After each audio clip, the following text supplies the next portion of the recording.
नमस्कार खाद्यप्रेमी हो. आजचा मेन्यू आहे कच्च्या केळ्याचे काप. प्रथम केळी धुवून घेतली आणि त्याची साल काढून घेतली. त्याची उभी कापं करून घ्यायची आणि लगेच ती पाण्यात टाकायची. एकदा धुवून घ्यायची पाण्यात टाकून. सगळी कापं करून घेतलेली आहेत आणि अशी पाण्यात टाकून ती एकदा धुवून घ्यायची. नंतर पाण्यातून काढून त्याच्यामध्ये तिखट, हळद, गरम मसाला आणि मीठ हे सगळं मॅरिनेट करून घ्यायचं. पूर्ण लावून घ्यायचं व्यवस्थित.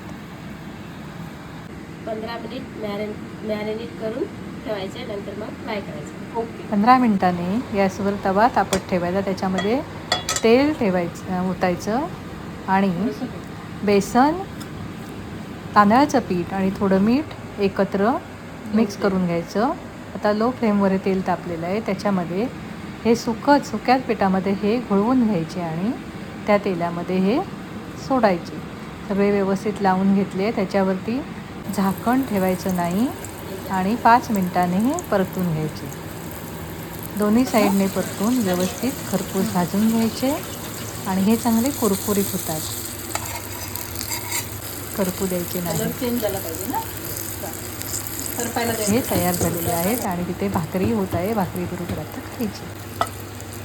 कुरकुरीत.